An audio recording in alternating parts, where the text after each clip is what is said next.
ओम बहुत बहुत स्वाहा तत्साद रंग भगवदावसंवेदनीनाय ओम प्रणयस्त्व ओम अवानयस्त्व ओम ज्ञानयस्त्व ओम वदानयस्त्व ओम समानयस्त्व ओम सचेश्री महागणाधिपत्यावय स्वाहा अमृतो महानिवेदनं समर्पयामि बड़ी निवेदन स्वामी मध्य मध्य पानी समर्पयामि अस्तो वृषभासमस्तु राजनीं समर्पयामि तांबूलं వెళ్ళిపో जीवनदकं जीवन प्रॉब्लम उन्होंने हर सावरा का भी कर दो इधर पटुकुनी आ मंडपन పెట్టిన అలా గణపతి ఓకే ఫలకే పూర్ణ ఆగవలేదు ముక్త నువ్వు పెట్టే అందరూ తాంబూలాన్ సమర్పయామి నమస్కారం చేయండి लक्ष्मी देवत्याहारात्रे भारतीय नक्षत्राणि रूपमस्य व्यासमित्रलोकं वायुं श्री महागणाधिपत्याय नमः कलशानि చూడండి మండప సదావాప్య సపురం సకలతాభ్యో నమః ఆనంద పూర్ణీరా ఇంద్రజయామి ఎడచేతుడు కుడిచేతుడు స్వామి చూడాలి నిత్య శ్రేయస్సు నిత్య మంగళాలు సంతోష శ్రేయస్సు సమస్త సన్మంగళాని భవంతు ఒక్కొక్క నీళ్ళు పెట్టుకోసం हर हर पार्वती पुत्र गणपति महादेव गणेश महाराज की गणेश महाराज की गोविंदा गोविंदा गोविंदा नीराजनाथ नमस्ते राजमणि समर्पयामि अक्षंतो चलगड़ पूर कोट्टु अम्माय ఈ పళ్ళని తీసుకున్న అందరికీ పువ్వు ఆ గరికి కూడా రెండు పరకి ఒకళ్ళ తీసుకోండి ఒకళ్ళకి తీసుకోండి మీ అక్కి గరిపద్రావు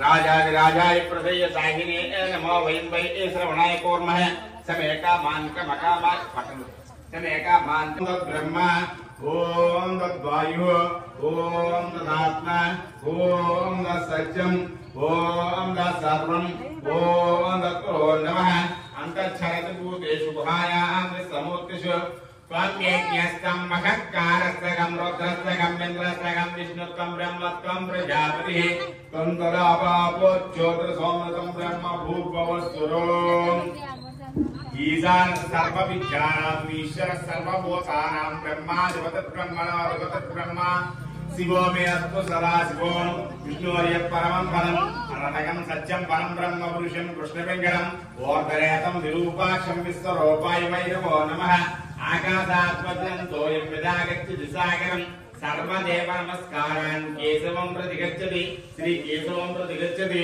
याकदन्ताय विद्महे वक्रतुण्डाय धीमहि तन्नादन्ति प्रचोदयात् वक्रतुण्डाय विद्महे चक्रतुण्डाय धीमहि तन्नादन्ति प्रचोदयात् श्री महागणाधिपति देवताय नमो नमः कलगति स्वामी जंतु ఇక్కడ సుమగత్యాగ దంతత్యాగ బలో గరిగన్నిక అమ్మాయి పూల అక్షంతలు పట్టుకున్న వాళ్ళందరూ కూడా కుడి చేతి మీదుగా మీ చుట్టూ మీరు 3 సార్లు రక్షణ చేయండి యాని కానిచ పాపాని జన్మాంతర కృతానిచ కాని దాంట్లో నశ్యంతి ప్రదక్షిణ పదే పదే పాపోహం పాప కర్మహం పాపాత్మానం పాప సంభోహ త్రాహిమాం కృపి ఆదేవ శరణాగతోత్స అన్యదా శరణాస్తమే శరణం మమ తస్మాత్కార్య భావేన రక్ష రక్ష గణాధిప చెప్పండి అందరూ కూడా ఓరస శిరస దుష్ట్య మనస వచస సదా పద్యాం కరాభ్యాం కర్ణాభ్యాం ప్రణా మోష్టాంగ ఉచ్యతే ఆయుర్దేహి యశోదేహి శ్రియం సౌక్షం చ దేహి మే పుత్రాన్ पौत्रान् प्रपौत्रान् च देहि मे गणनायक श्री वरसिद्धि विनायक देवता ये नमः सपरिवार सकल देवता ये नमः आत्म प्रदक्षिण क्षमापण अपराधन साष्टांग నమస్కారం సమర్పయామి మనసులో ఉన్న కోరిక తెలుసుకోండి ఈవేళ గణపతి వరసిద్ధి వినాయకుడు మన కోరిన వరాలు ఇచ్చే సిద్ధి వినాయకుడు అన్నమాట అంచేత మీ మనసులో ఉన్న కోరిక తెలుసుకుని మనస్ఫూర్తిగా గణపతికి నమస్కారం చేసుకోండి ఆ పూలు పల్లెల్లో వేయండి మీ చేతిలో ఉన్న పత్రి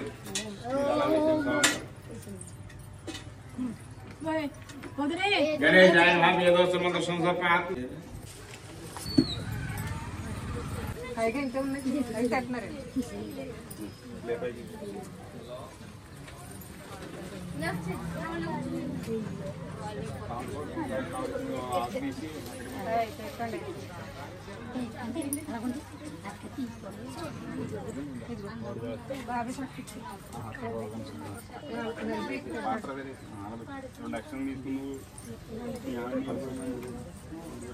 మంత్రహీన క్రియాహీన భక్తిహీన మంత్రదస్తుతే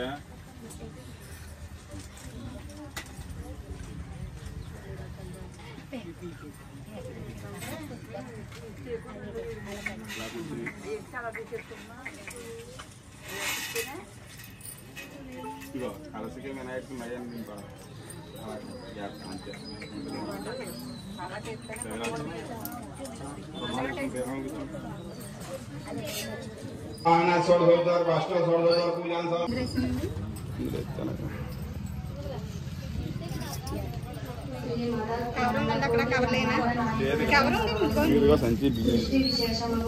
భారతదేశంలో చాలా కారణాలకు పూర్వం చంద్రవంశానికి చెందిన ధర్మరాజు అనే రాజు నాగుల వలన సిరి సంపదలని పోగొట్టుకుని భార్యతోనూ నలుగురు తమ్ములతోనూ కలిసి వనవాసం చేయించు.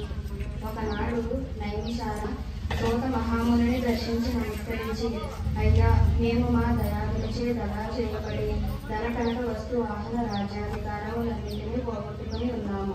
ఈ కష్టములన్నీ గడిచి మా రాజ్య వైభవములను మరలా మా కళను ఉపదేశించని ప్రార్థించగా సూర్యుడు వినాయక వ్రతం చెయ్యి అని ఆదేశించి ఇలా చెప్పసాగాడు.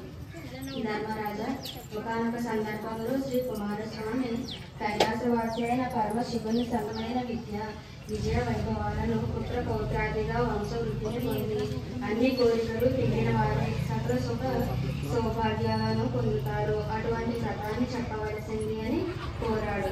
అందుకు సమాధానంగా శివుడు, నాయన కుమారస్వామి, సర్వ సంపత్కరము, ఉత్తమము, ఆయుష్కామార్థ సిద్ధికరము అయిన వినాయక వ్రతం అనేది ఒకటి ఉంది. దీనిని భాద్రపద శుక్ల చవితి నాడు ఆచరించాలి. ఆ రోజు ప్రాతకాలమే నిద్ర లేచి స్నానం చేసి శుచిర్చూతుడై నిత్య కర్మలు నెరవేర్చుకుని తమ శక్తి మేరకు బంగారంతో కానీ వెండితో కానీ లేదా కనీసం మట్టితో కానీ విఘ్నేశ్వరుని బొమ్మను చేసి తమ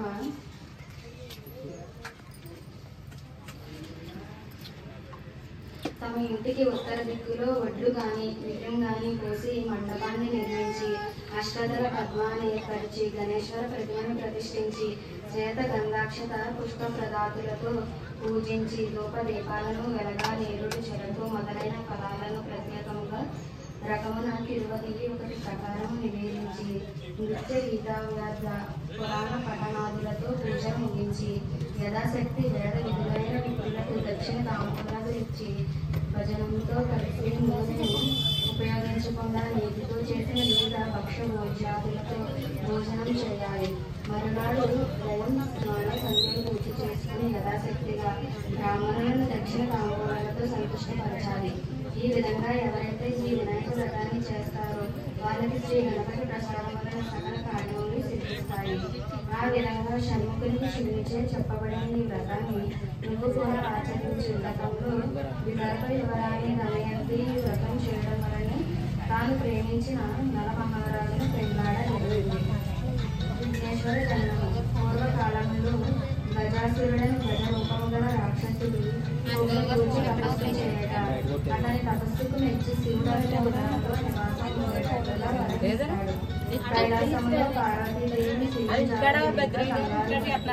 అన్వేషించగా శివుడు గజాసురుని ఉగ్రమందు ఉన్నాడని తెలుసుకుని శ్రీహరిని ప్రార్థించి ఎలాగైనా శివుని రక్షించి బయటకు తీసుకురమ్మని వేడుకుంది. అంతటి శ్రీహరి శివుని వాహనమైన నందిని చిత్ర విచిత్రములుగా అలంకరించి గంగిరెద్దుల మేడము వారిలా వేషము ధరించి గజాసురుని దగ్గరకు వెళ్ళి నందిని గంగిరెద్దులా ఆడించి మెప్పించి వరము కోరుకునేలా చేశాను. అంతటి శ్రీహరి గజాసురునితో నీ ఉదరమునందున శివుడు కావాలి అని కోరగా వచ్చినవాడు శ్రీహరి అని కనిపెట్టి తనకు మరణం తప్పదని భావించాడు. శ్రీహరి ఆజ్ఞతో నంది తన కొమ్ములతో గజాసురుని ఉదరము చేర్చగా అందులో నుండి శివుడు బయటకు వచ్చాను. అంతటి శివుడు గజాసురుని తలకు విలోక ఆధిపత్యం ఇచ్చినని వరమిచ్చి గజాసురుని తలతో కైలాసమునకు వెళ్ళాను. వినాయకోత్పత్తి. కైలాసంలో పార్వతి శివుని రాక గురించి తెలుసుకుని ఎంతో సంతోషించి స్వాగతం చెప్పేందుకు స్నాన అలంకారాలు ముగించే సమయంలో చేతిలో ఉన్న నలుగురిని నలుపుతూ పతిపారాధ్యానంలో ఉండి ఒక అందమైన భార్గవి ప్రతిమను చేసింది. ఆ ప్రతిమ అందంగా ఉన్న కారణంగా ప్రాణప్రతిష్ఠ చేసింది. ఆ బాలుని గుమ్మం ముందు కూర్చొని తను అలంకరణ పూర్తి చేసుకున్న బాలుడు శివుడు ఎవరో తెలియగలమనికి ప్రవేశం లేదన్నాడు. ఇద్దరికీ వాగ్వివాదం జరిగింది. శివునికి తన ఇంట్లో తనకి అనుమతి లేదా అంటూ ఉగ్రుడై తన త్రిశూలంతో బాలుని కంఠాన్ని నరికివేశాడు. ఇంతలో పార్వతి వచ్చి శిరస్సులోని బాలుని చూచి విలపించింది. శివుని ఎలాగైనా బాలుని బతికించమని వేడుకుంది. అంతకు ముందే గజాసురుని సంహరించి తెచ్చిన శిరస్సుని ఆ బాలుని ముండానికి అర్పించింది. బాలుని బ్రతికించాడు. గజాసురుని శిరస్సుకు శాశ్వత త్రిలోక పూజ్యతను కల్పిస్తానని ఇచ్చిన వరం ఇలా ఫలించింది. గణేశుడు గజాననుడై త్రిలోక పూజ్యతను దక్కించుకున్నాడు. ఆ తరువాత శివపార్వతులకు కుమారస్వామి జన్మించాడు. విఘ్నేశాధిపత్యం. ఒకనాడు దేవతలు, మునులు, ఋషులు అందరూ కలిసి పరమేశ్వరుని వద్దకు వచ్చి విఘ్నములకు అధిపతి ఇమ్మని కోరారు. గణేశుడు తనకు ఆధిపత్యం ఇమ్మని తండ్రిని కోరాడు. కానీ కుమారస్వామి నువ్వు మరుగుజ్జువి, నువ్వేం అధిపతిని కావద్దు, తనను అధిపతిని చేయమని శివుని ప్రార్థించాడు. అంతటి శివుడు తన కుమారుల వాగ్విత్తాన్ని ఉద్దేశించి మీ ఇద్దరిలో ఎవరైతే ముల్లోకంలోని పవిత్ర నదులలో స్నానం చేసి ముందుగా వస్తారో వారికి ఆధిపత్యం ఇవ్వాలని చెప్పాడు. కుమారస్వామి వెంటనే ఆచేతనుడే అంత వేగంగా ముల్లోకాల్లోని అన్ని నదుల్లో స్నానం చేసి రావడం కష్టమని దానికి ఉపాయం చెప్పమని తండ్రిని కోరాడు. అంత పార్వతి పరమేశ్వరుడు గజాననుని సూక్ష్మబుద్ధికి మెచ్చి నారాయణ మంత్రం ఉపదేశించారు. నారములు అనగా జలములు, జలములన్నీ నారాయణుని ఆధీనములు. అంటే నారాయణ మంత్రం ఆధీనంలో జలాలన్నీ ఉంటాయి. గజాననుడు ఆ మంత్రం చదువుతూ తల్లిదండ్రుల చుట్టూ ప్రదక్షిణ చేశాడు. ఆ మంత్రం ప్రభావాన్ని ప్రతి పుణ్య తీర్థంలో కూడా కుమారస్వామి కన్నా ముందే గజాననుడు స్నానం ఆచరించి ఎదురుపడేవాడు. ఇలా ముల్లోకాలన్నీ ఉన్న అన్ని నదులలో గజాననుడే ముందుగా స్నానం ఆచరించడం చూసి ఆశ్చర్యపోయి కైలాసానికి వెళ్ళాడు.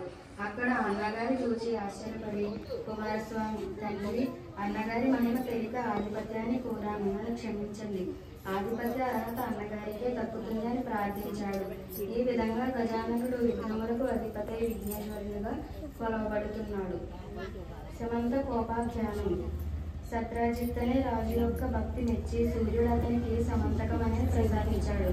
ఒకనొక సందర్భంలో శ్రీకృష్ణుడు ఆ మణిని తనకిమ్మని సత్రాజిత్తును అడిగాడు. కానీ సత్రాజిత్తు తిరస్కరించాడు. తదుపరి కాలంలో సత్రాజిత్తు తమ్ముడైన ప్రసేనజిత్ అనేవాడు ఆ మణికి పొదిగిన ఆహారాన్ని తాను ధరించి అడవిలో వేటకు వెళ్ళాడు. అక్కడ ఒక సింహం అతన్ని వధించి ఆ మణిని ఒక మాంసఖండంగా భావించి ఎత్తుకుని పోతుండగా ఆ అడవిలోనే ఉన్న జాంబవంతుడనే దుర్లభరాజు సింహాన్ని చంపి ఆ మణిని తాను తీసుకుని తన కుమార్తె జాంబవతికి ఇచ్చాడు. కానీ సమంతక మణి మీద ఆశ కలిగి ఉన్న శ్రీకృష్ణుడు తన తమ్ముడిని చంపి దానిని దొంగిలించుకుంటాడని సత్రాజిత్తు ఒక పుకారం లేవదీశాడు.